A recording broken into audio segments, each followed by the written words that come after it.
This is not psychotherapy. Dr. Wills does not have a provider-patient relationship with this guest. These are just two people talking about emotions.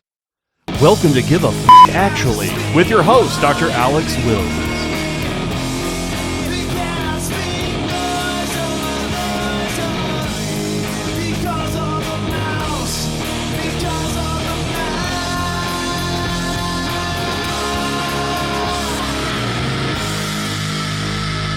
I'm joined by Jason S. Frishman. How's it going today, Jason? Oh, it's great. How are you? Good. It's early for me.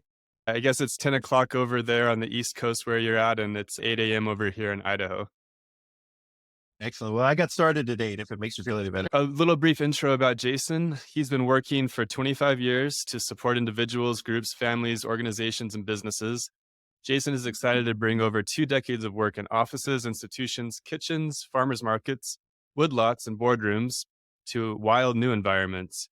Whether as a psychotherapist, the creator and founder of JourneyMen, public speaker, thought leader, or narrative consultant, Jason believes that our lives are adventurous, and we can and choose to be active, engaged, the author of our own adventure stories. So that's exciting. Do you want to tell us a little bit about yourself and kind of explain? There's a lot there, a lot of really cool experiences. It's funny I haven't read that in a while. So as you read that, I was smiling at sort of thinking about my own background. But I think the three primary things that have been guideposts in all of my life adventures have really been active, adventurous kind of experiences, storytelling, and nourishing others, nourishing myself. And those three things are sort of the background of everything I do. So my wife and I had a small food business for a while. I've done a lot of education and activism around foodways and traditional nourishing foods. But then, I have a master's degree in adventure therapy, and my doctorate was really focused on narrative therapy and postmodern collaborative work. And so, I'm a storytelling, adventurous, nourishing healer or whatnot. I think it's been over the years, it's been a very circuitous and wavy path, but it all makes sense in retrospect. Yeah, it's funny how life can work that way. Adventure therapy. Can you tell us a bit, what is that and how did you get interested in it?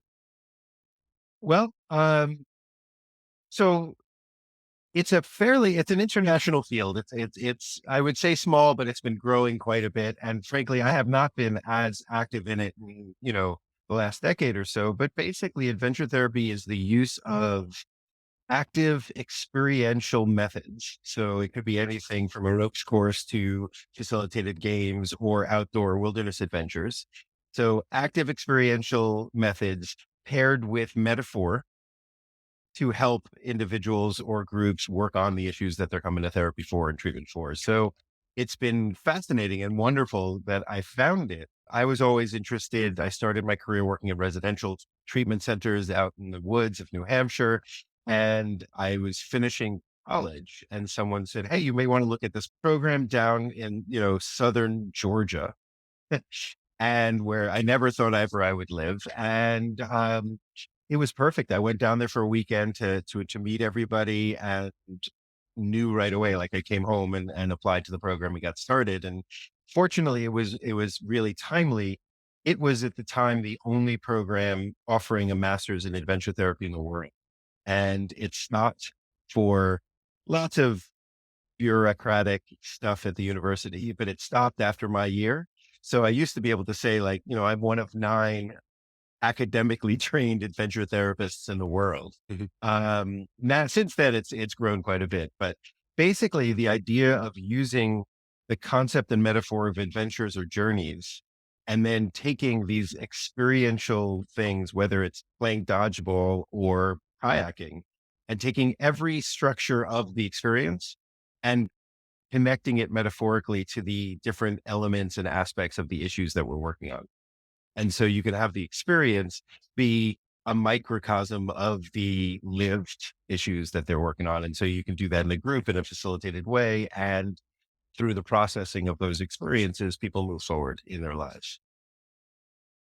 Yeah, when I was a young teen, I used to go to summer camp every summer, and it reminds me, we used to do these adventure activities, and then they would be sort of incorporated into some kind of a life lesson. For example, one night around midnight, our counselor got us out of the cabin, and he's like, "We're going to go move a giant rock." And so, like, all 10 of us were gathered around this giant boulder out in the woods, and we was like, "We're gonna move this thing." And try as we might, us little scrawny kids couldn't move this giant boulder, even with the help of our big counselor. And so he incorporated kind of a life lesson into that. And is it that sort of a thing? And do you go on like these like, weekend journeys or long hikes, or is it mostly kind of short term? Well, that is basically the idea and the concept of adventure being, a whole spectrum from recreational to educational to therapeutic to therapy, right? So there's a whole range of these Mhm. things, but you're right. As you were talking about, pushing the rock, I was like, well, that's right with metaphor, right? And so, that is absolutely a great place to start with it. And in terms of whether it's weekends or going out for longer expeditionary learning or therapeutic experiences, you'll find in the adventure therapy field the entire range. And, Mhm. for me, I took it a very different direction because I wasn't interested in going off for 2 weeks at a time or a week. I have a family, I have 2 kids. I'll do those kinds of outdoor experiences on my own and with my friends. Um, I have always been really interested in the space between those types of adventures. So home life and how that can be adventurous. And, I started my career after I got my master's and after I hiked the Appalachian Trail, I started my career in Boston, working with school kids. And, for them, getting through the streets to school every day was an adventure. And my office at the time was truly a bathroom that they put a table over the toilet and we sat with our knees touching the bowl. And so I wasn't taking people out into the wilderness, but we were living adventures and using the metaphor. So for me, it developed over the years as what is an adventure and what is a journey and how is all of life an adventure and how can we integrate that into the everyday? And that's actually become foundational for the work I do now with men. And so, while I love the whole idea of going off and doing backpacking and it's incredibly powerful, the sort of angle that I take is how do we increase or elevate the mundane in our everyday lives? How do we find the magic every day as opposed to just when we're off, battling dragons and finding treasure? And if people want to find you, is the best place to go journeymenfoundation.com? Yes, that's I mean, I'm on socials, but I think that's the best way. You can, leave me an email through there or, I have a newsletter that I started and, people can contact me directly from that. And it also gives you some information about the program it's running. That would be the best place. Great. Yeah. Yeah. Anything else about what you're up to these days that you wanted to announce or let folks know before we get into the deeper stuff?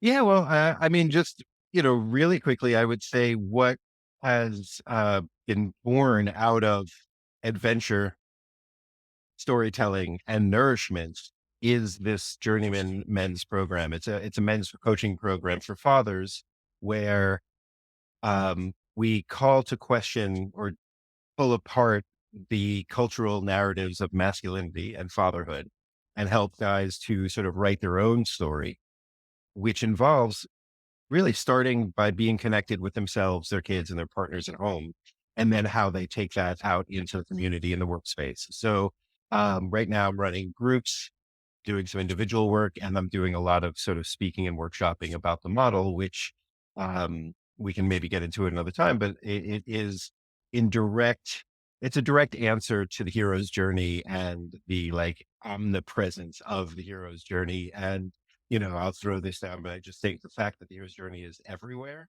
is actually quite harmful to boys and men. And so the Hmm. journeyman is an answer to that. And it's in many ways, it's our mission to elevate, like I said, elevate the status of every day, but also to, by being more connected, create more powerful partnerships and allyships with others that, frankly, white cis males have had troubles with in the past. And so, there's a social action and responsibility element to the work we do. And a lot of it starts at home. So that's the main piece of what we're doing these Yeah. days. Well, great. I'm going to definitely be contacting you. I think you could help me out with a lot of interesting things and challenges in those departments with fatherhood and marriage and the new masculinity. That it's, yeah, pretty rich stuff. Oh, it's Did you wonderful. think of anything in particular that you wanted to talk about today?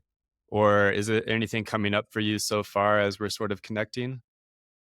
You know, it, I, when I read that question earlier or, last week or whatnot, it was interesting because, you got to choose your level, choose your own adventure of level of vulnerability.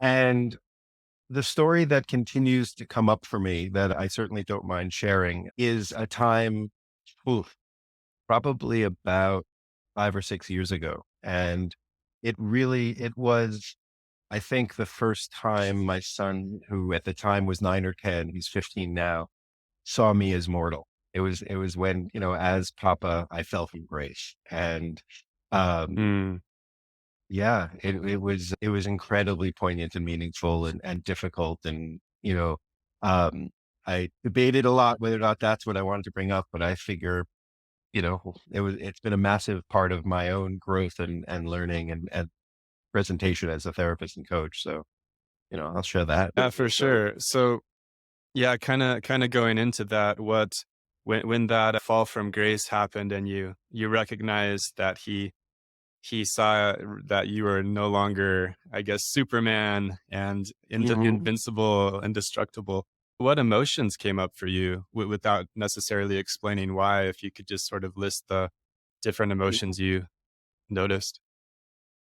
Well, you know, the first thing that comes to mind is loss and sadness. Um, there was certainly some shame, and I would say there was a motivation, right? Like, you want to fix it, you want to do better, or I wanted to fix it and I wanted to do better. So motivation sort of grew out of those other things. But I think loss and shame and sadness were really the primary ones there. And that's what comes up now, even just thinking about it for sure. Yeah, and that's so relatable. And, I want folks to notice that even though we don't know the, details, the play by play of exactly what happened, it's already deeply moving, at least to me. I can relate. What's coming up for me is fear because, I have some definite anxiety and fear about that happening with my kiddo. I've got one son. He's only 2.5 right now, but Mm. it's enjoyable, being sort of the superhero right now and being kind of, this figure to him that's just, so great. We know it's not true, but it's fun to sort of play that role in their younger years, right? Absolutely. I think there's a common fear. I hear it with a lot of the men I work with. There's that common fear of when's that going to all break? And then that element of, well, and also if you create a strong foundation of relation and relating and whatnot, it can survive that, which is what we've done. It was hard. It was, Mhm. and it was one of these things that was eye opening for me. I used to joke that until our kids are about 3 or 4, we can get away with a lot.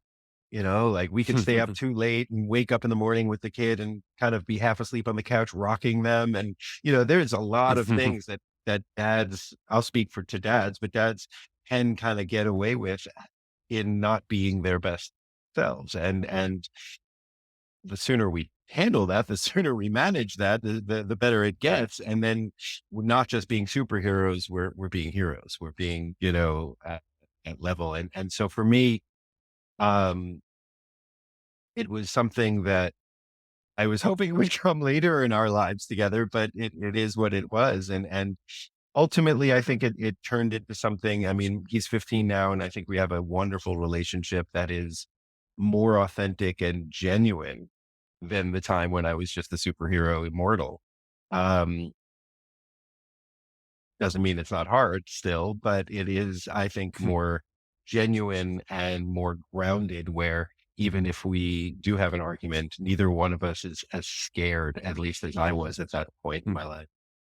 Was there a particular moment when this all came to climax, or was it more of a gradual thing when he was about 9 or 10? No, it was a moment. I mean, it was you know, I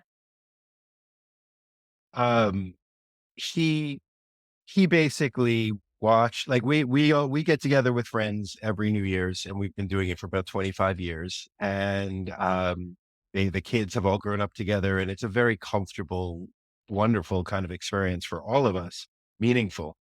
And, one night, in the middle of the night, he woke up and looked out the window and saw me doing something that, you know, I probably shouldn't have been doing. And it wasn't, I mean, just for all the listeners, I was smoking marijuana. It wasn't anything that was, egregious. I'm not going to lose my job. I'm not going to lose my family and any of those things.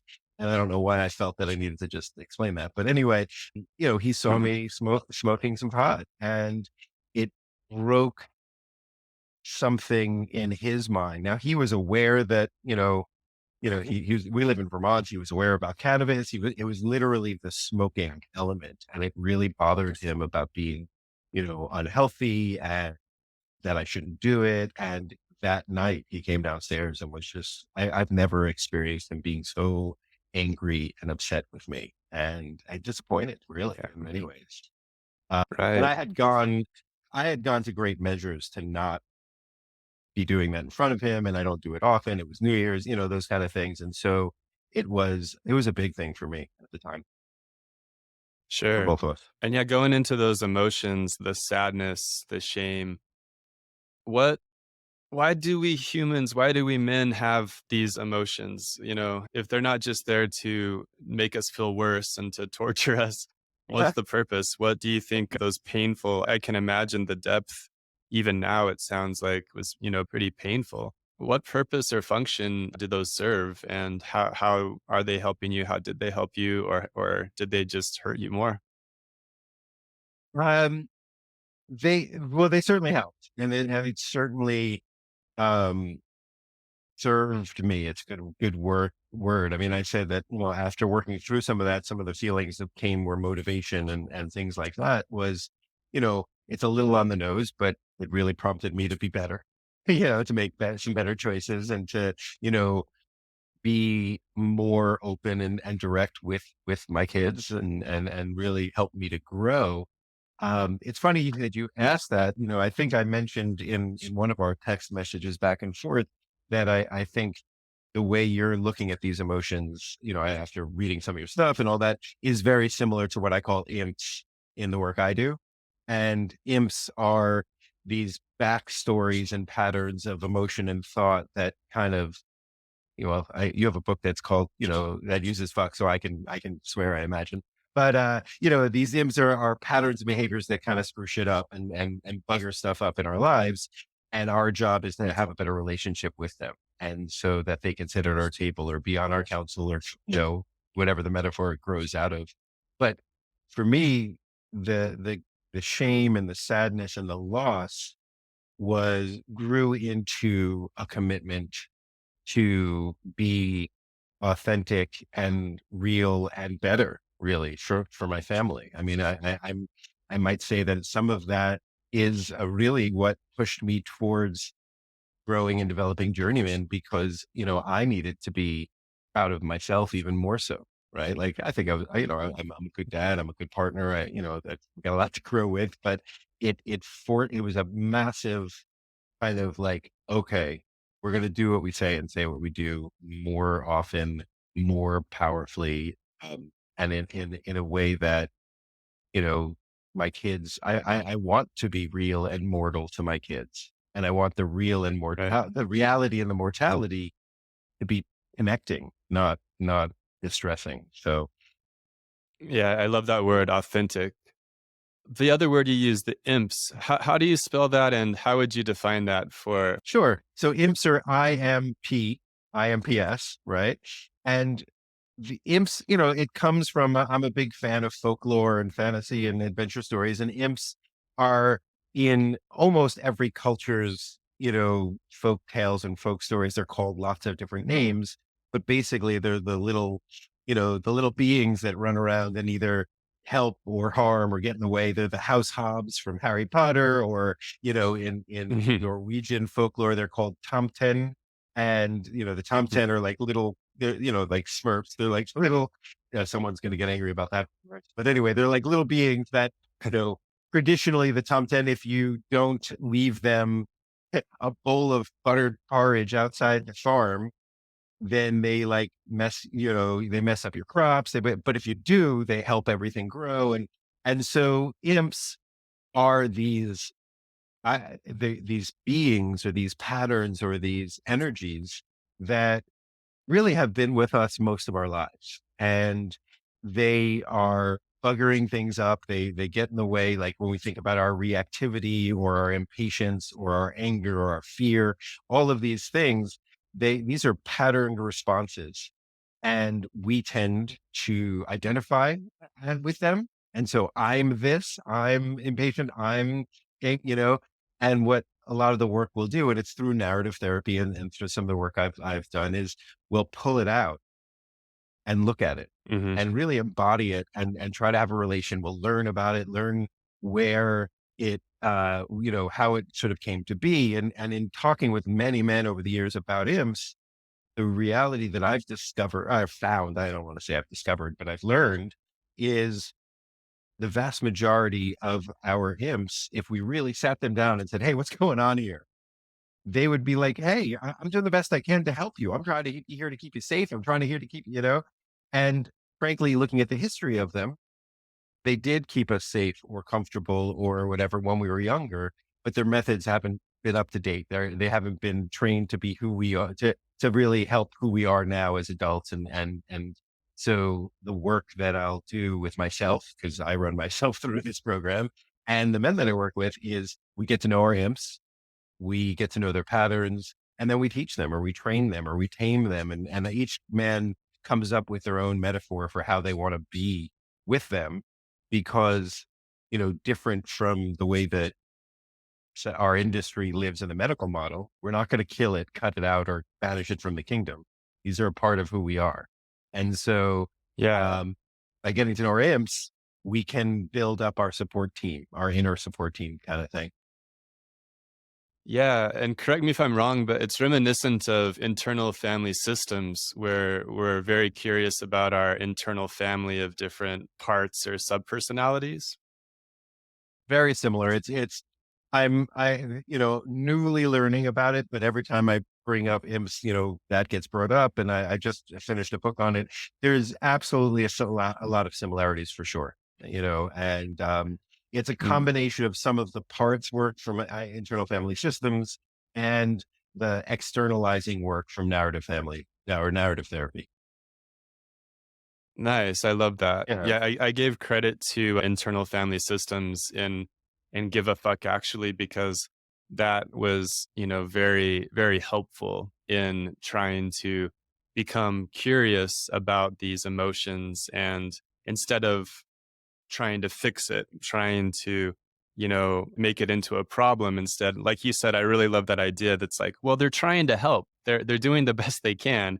They're not they're not there just to cause mischief. And, maybe they were adaptive in the past and but they maybe need to, mature or they need to maybe have like learn a new role or something. So it's kind of becoming curious, working with it, integrating it rather than trying to ostracize these parts of ourselves and cast them away forever. 100%. Yeah. And I think, as that becomes one of the most powerful but challenging pieces of work in Journeyman, because, something that feels like it's been screwing stuff up for so long. And I'm telling them, yeah, it could be helpful to you if you just bring it in. Most Mhm. men have started off being really quite dubious about that. But as they become more and more aware of their image, We name them. Sometimes we draw them. I have them interview their imps, and as we become more aware of them, there's an increased ability to sort of stop and respond rather than react. And so, for me, just to bring it back to your question, right? Some of that, you know, guilt or shame or loss was, truly was connected to other things in my history. It was based in a moment where I did make a mistake. And so it triggered not just that moment, but all sorts of other times in my life because I'm human, right? And so it Yeah. was particularly poignant, challenging, and frankly, really hard.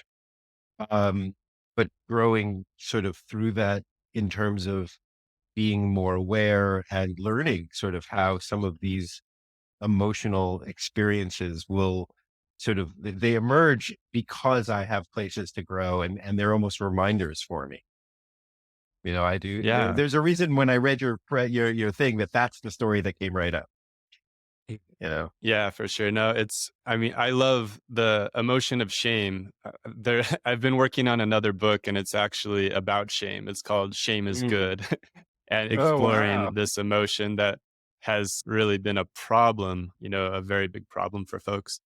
But for people that are trying to apply, the 5 steps of radical emotional acceptance, just to kind of give us a framework to go through in this case, and it's such a really relatable story. You get caught doing something that you didn't want to be doing in front of your kid, and then that shatters their sense of your superhero status. It's so relatable.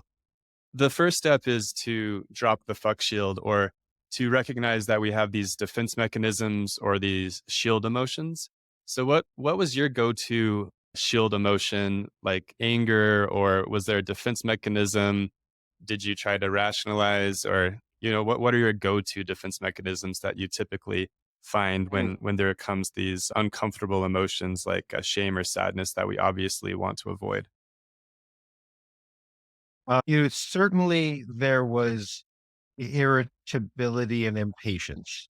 You know, Hmm. it's funny, I've done a lot of sort of my own work, men's work, all of this kind of thing. And in some ways the answer is one that is still one that I think would be uh, relatable and familiar, which is, and it's not really an emotion, but it's a coping mechanism, which was, well, we got to get shit done. We got to go, like it was sort of pushing it aside because we have to, move on. Like, look, I'm sorry. I've always been good or comfortable apologizing. I think it's very powerful. And so I was probably impatient and irritable in that I said, yeah, I own it. I'm sorry. Let's move on.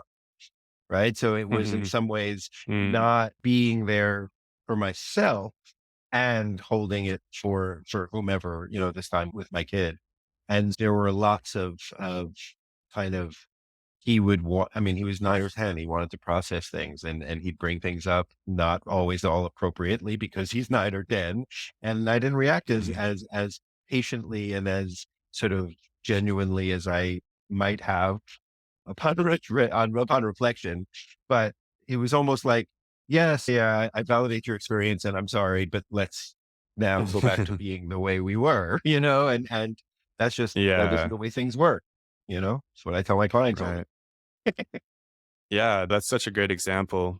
And so we have this desire to avoid it or to fix it. We want to, if we can figure out a way to get rid of the painful emotions, why not? And then we've already done step 2, which is to name the fuck, or to name those uncomfortable emotions.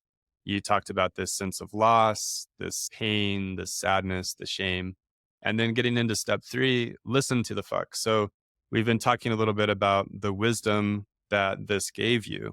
I was curious though, before we go to step 4, which is you did an awesome step 4, act on the fuck, act on the wisdom of these emotions, meaning you decided that you wanted to be better, be more authentic. This even informed your work and your vocation. And now you're helping lots of men, in a way that wouldn't have been possible before.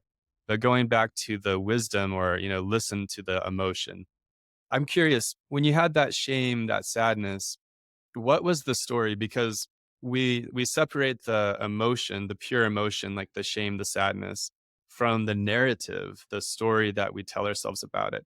did it mean anything bad about you? Did this say that you are a failure? Did you have any self-esteem issues? What was your story that just automatically came to you when this happened?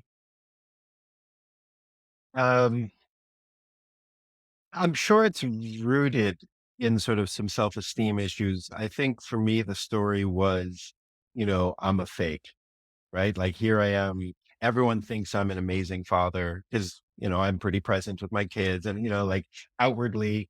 And frankly, I am a good dad, but at that point, there was a lot of imposter. There was a lot of, you know, uh, this idea of like, I've not made it. I'm not fully done, and there was a lot of, sort of real sadness about that because, you know, I, I worked in residential treatment centers. I lived with kids. I've been working with kids truly since I was 12 and would go to work with my mom, who was a teacher.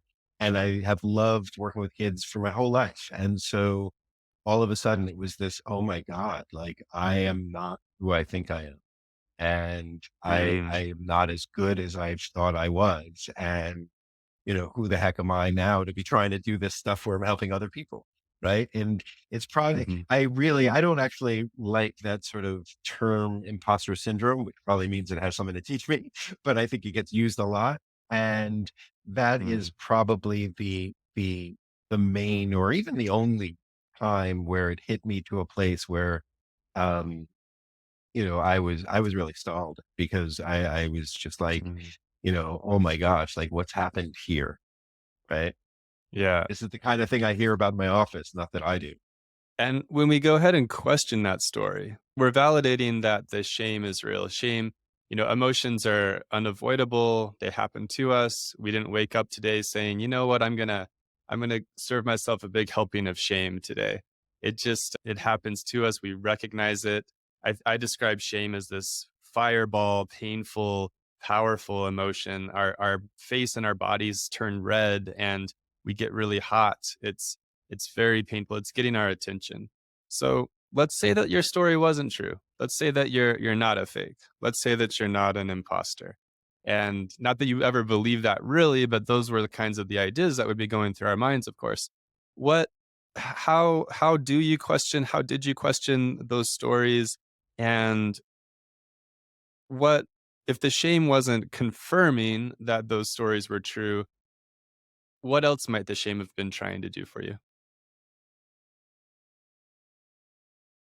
I want to appear real thoughtful, but the answer came right to me as soon as you said it, which was the shame kicked me in the ass in a good way, right? In a way that like it said, all right, well, you got to continue doing what you say you're going to do. You got to continue like being who you are and not in a perfect sense. It was that sense, it was that piece of, um, you've got to like be like present the way you say that you're going to present, do what you're going to do, do what you say what you're going to do, that kind of thing. But it was really a motivational kick in the butt for my parenting.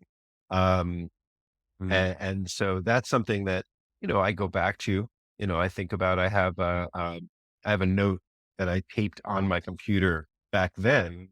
And, it's simple, dear Papa, I hope you have a great day at work. I love you. Love Micah, which is the older mm, son. And that happened about, mm. 6 months after just this story we're talking about. And I have that taped. I've actually untaped it as I've gotten new computers and added it again because it's a physical sort of artifact as a reminder, not that things are okay with my kid, but a reminder that I've got to, continue to kick myself in the butt in a good way to grow. And it keeps me committed in many ways. It's funny, as you say that, I look over at my psychotherapy desk across the room, and there's a little sticky note there that says, "Take it easy," which my, at the time, 10-year-old daughter, she was 9 or 10, she wrote that for me and left it, to take to work, and that just, meant so much, Mhm. whatever she was perceiving, so that's really special that you kept that with you. Oh yeah. It's funny. I always point it out to my kid and he's like, I know it's there.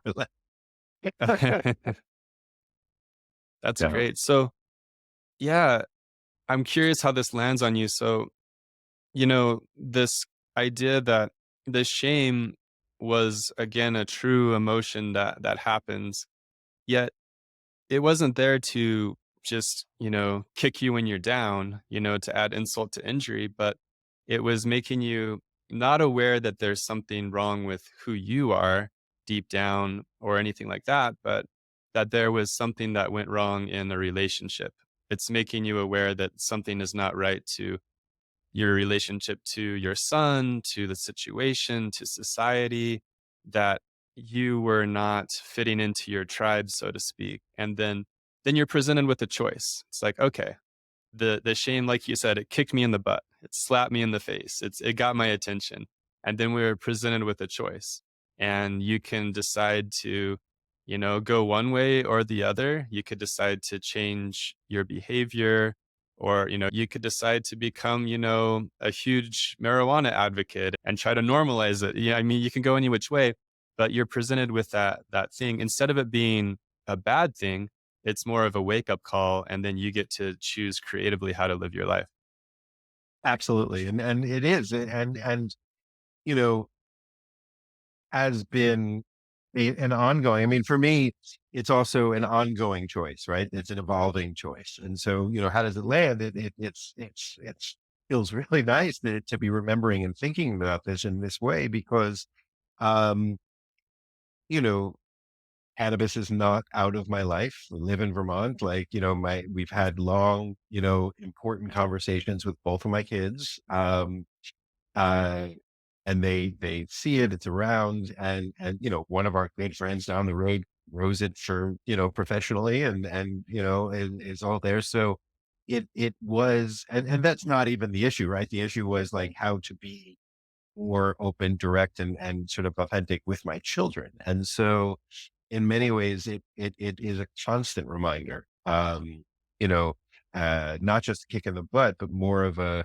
you know I don't I don't want to coast in my life, right? Like I believe Mhm. in, to go back to what we talked about in the beginning about my work is I believe in the idea that life is an adventure and it's a journey. And I believe that, more than I believe, I'll make it even more, staunch is that I know that we grow through these challenges. We grow through these things we go through. And like, um, in that, it's a constant reminder that, when things are going well, they're smooth. That's nice, but it's actually not where we get the best treasures. It's not where we get the most in terms of our own meaning making and things like that. And so I take that in many ways, and I'm still working on it in lots of things, but like even when it comes to house chores, which I am now, really wanting to do more of it around the home, but like just trying to work on doing what I say I need to do or what, my partner and I think about, or, showing up better for all the people who I love, showing up in Right. a way that frankly, like I've had arguments with my son, my old same son recently, and he was like, "Would you tell your journeyman that? Is that the way you would recommend he reply?" And I'm like, "No, you're right." So it is just a really good reminder. Yeah. Yeah, and going back to kind of a bird's eye view, I don't see you as a bad guy or imposter or a fake, in your story back in the day. I see you as a regular guy, you're doing your best to navigate things and to raise your son and everything. And I'm curious, have you been able to, I guess, disbelieve those like toxic stories that, imposter syndrome stuff, I'm a fake stuff? Is that something that you have, replaced with a more adaptive true story? How did you deal with those thoughts? Mm. So it's a good question. Can I share a very quick story, a brief version of something really like it's a metaphor that I use for this exact thing? Sure. All right. Just I'll make it very truncated, but basically, I'm a big hiker, and so a story that an idea that I share with a lot of the guys that I work with is imagine you drive up to a trailhead, and at most trailheads in Vermont, there's a little covered bulletin board that has a sign up sheet and like a warning about ticks and all of those things, and you're excited to go hiking. You know that it's an incredibly well worn path. you can see, unfortunately, there's like granola bar wrappers. There's probably a cigarette butt and a Gatorade bottle somewhere. And so, unfortunately, like it's a very well-worn path. And so you're excited, you're about to go. And right before you go, you notice a sign on the bulletin board that says, warning, this path leads to danger and destruction. So then you Mm, step back and you're kind of going, whoa, shit. And as you step back, you see mhm, across the parking lot a little tiny sign that is, and you're like, well, I might as well check that out. This gives me pause. And so you go check that out. It's a sign that's like posted right in a bunch of poison ivy and bramble and thorn bushes. And, you get in there and it says, beyond here lies beauty and treasures. There's clearly no path. mm, And so I often ask guys, what would you take? What would you take? And, often they'll say, well, I want to go to treasures. I want to go to the beauty. And, the truth of the matter is we're neurologically designed to actually go to the dangerous path, the well-worn path. We'll rationalize, well, I'll turn around before it gets bad, or, it can't be that bad. Look how many people. And, we try it over and over again, mostly with similar results. And the irony is that if we take the bushwhacking trail and we do that enough, we're actually building a new trail. Right. But mhm, the thing is, and the reason why I bring this up is you asked, like, am I making new stories or do I fall back still on that sort of shame or imposter story? The toxic story, like you said, is even if you bushwhack so much that you make a new beautiful trail and you get the treasures, like in real life, most trails don't disappear. They get overgrown, they get all, but that well-worn path, if you don't take it mm, anymore, it's still there. And so the mm, times when we're tired, we're overwhelmed, we're stressed, we have some, interpersonal issue, whatever it is, there's a tendency to go in that direction. Right. And so, to answer your question is, I have created lots of really, um, scaffolding and supporting stories around imposter syndrome and those kind of things. And frankly, it's allowed me to be successful in the work that I'm doing with fathers and with my own family. And, when we have arguments, the foundation is not rocked, so to speak. But right. And this happens, if I'm having a particularly tense or hard time with my wife, all of a sudden I do have the thought that goes, you know, holy shit, like you're not even doing it with your own wife. Now I have a coaching group later this afternoon. What the heck am I going to tell them? Like how about, and I know mm, that not to be true. And I come back from it much more quickly. And I have lots of supporting imps that can help me change that or be aware of it or understand where it came from. But it's still there. And in some ways when it's there and I recognize it, here comes that motivation again. And it allows me hopefully sooner rather than later make better choices, with my kids, with my wife, yeah. yeah. That's really, yeah, such a helpful story, and not that I wanna go into this right now, but, a nice little side note is, I think in my experience with enough psychotherapy, people can create that new emotional reality. I think specifically, not just thinking about it, but, the B in CBT, cognitive behavioral therapy, actually acting like it and giving yourself a habitual new experience. I like this idea of weed whacking and actually getting out there physically and making a new path. It's great. And, the studies of psychedelic medications have shown a lot of promise in helping to covering those old trails with snow and so that you can form new trails and possibly seeing some permanent changes with those old trails going away. And that's not necessarily a topic we need to go into, but it kind of came up, and I don't know if you have any thoughts on that. Oh, I absolutely agree. I haven't done a lot of research currently. I'm loving seeing what's coming out around all that. And I think it's really quite promising. And, you know, I think there's lots of different experiential ways to build new pathways. And I don't know if I could speak to it 100% through the neurological lens as much as I'd like to. It's something I'm looking into, but I do think that the trail, even if it's fully overgrown, is always there. And in some ways, that's actually not a bad thing, right? Hmm. It enlarges our potential for experience, our possibilities for making choices, and perhaps when we are ready, whatever that looks like, we actually can go down that trail again and not, and deal with that danger and destruction, and rather than avoid the trail altogether. Right. And so I Mm, think that, through the use of psychedelics or other experiential methods where you're actually doing, we can really have it overgrown. We can, we can gain some tools for navigating it. We can, we can change the lived experience, whether it's our thoughts, our feelings, our behaviors, our interpersonal relationships, but we can navigate it in a very different way. I mean, what if that mhm. trail that leads to death and destruction and danger, we get to that point through a different trail and we're like, oh no, this is what they were talking about. Okay, let's figure out now, if we have the tools, what are we going to do about it? How are we going to, how are we going to look at it? Right. Yeah. Right now in real time, and again, this emotion of shame is so relatable. I think we've all experienced it and how painful it could be. In real time, as you sense your emotional state in the moment talking with me right now, this idea that the shame, that raw emotion, not about you at all, not supporting a story that there's something, flawed with who you are as a human, but it was always there just to help you, to wake you up, to make you pay attention. What's your sense of emotions coming up right now as you kind of feel into that? Well, it's, metaphorically, the word comes up is rising, emotions, not just are rising in that I'm feeling things and if they're coming up, but rather there is a rising of feeling, in my field, and similar to you, I often tell people the goal isn't to feel better, it's to feel.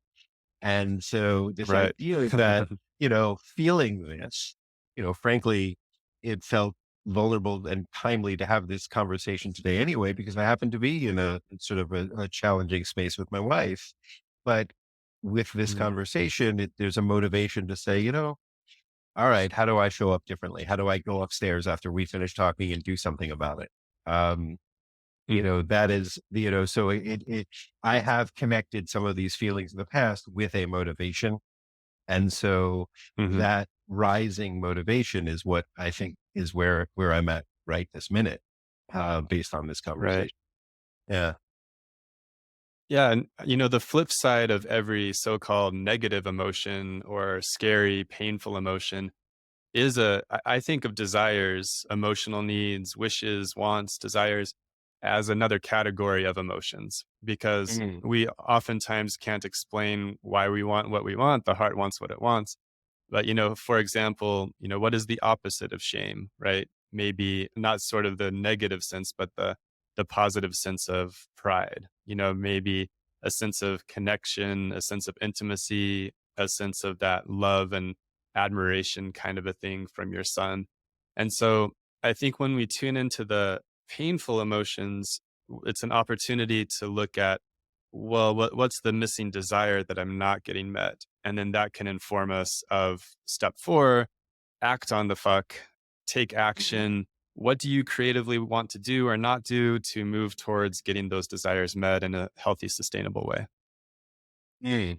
No, I think that's great. I mean, and the idea of taking action, I would imagine there's a trepidation or even a fear to take action in this way, in terms of people, people you've spoken to or whatnot. And I feel it myself.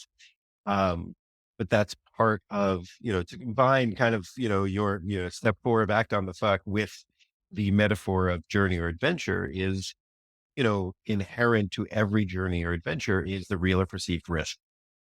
And Mhm, so this idea of like, all right, just as an example, right? I mentioned, what am I going to do after we finish this conversation? Right. I'm going to have to take action. I'm going mhm, upstairs. My wife is going to ask me how this went. And, there is potentially a wonderful conversation that I can initiate. Right. mm. And so, Yeah. the action of understanding where my needs are and not coming at it with, well, these are my needs and I need you, but really, you know, uh, being committed to sort of staying present and connected. I think, connection is a big word for me in my work. You used it just before, like the idea of connections.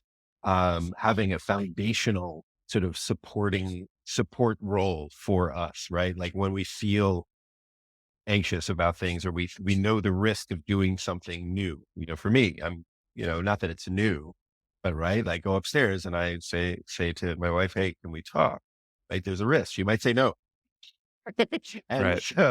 um, so knowing that there's that, but also, and this actually just came to me as we're talking, but also knowing that even if she says no, that doesn't mean that like danger, destruction, and damage is there. It's that we're in a process. And, one of the sayings that we use in the Journeyman program is really, you know, in many ways, I'm the source of my own goodness. And so, you Mhm. know, even if my wife doesn't want to talk, she's not ready to. I know we have a foundation. I feel safe in that.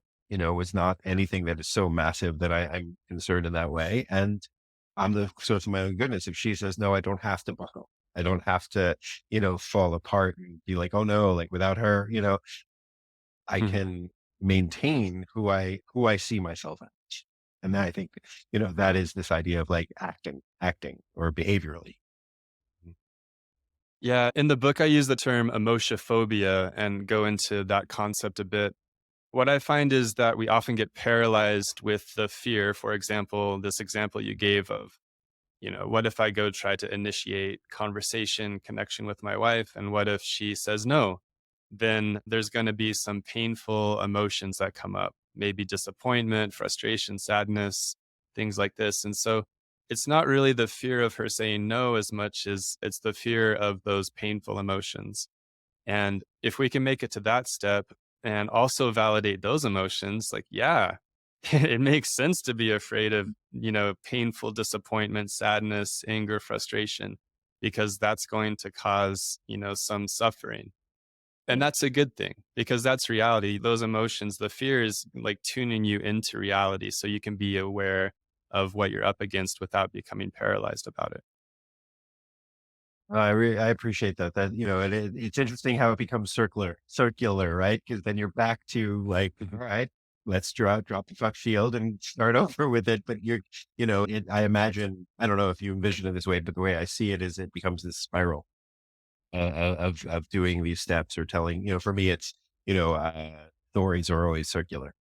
And so when you Yeah. get to one part of this, you can enter the story at any moment. And when you get to around back to where you started, all of a sudden some new challenge or new, so, and they're all connected, but Mhm. it becomes quite circular. And as you're saying that, the similarity really struck me. So yeah.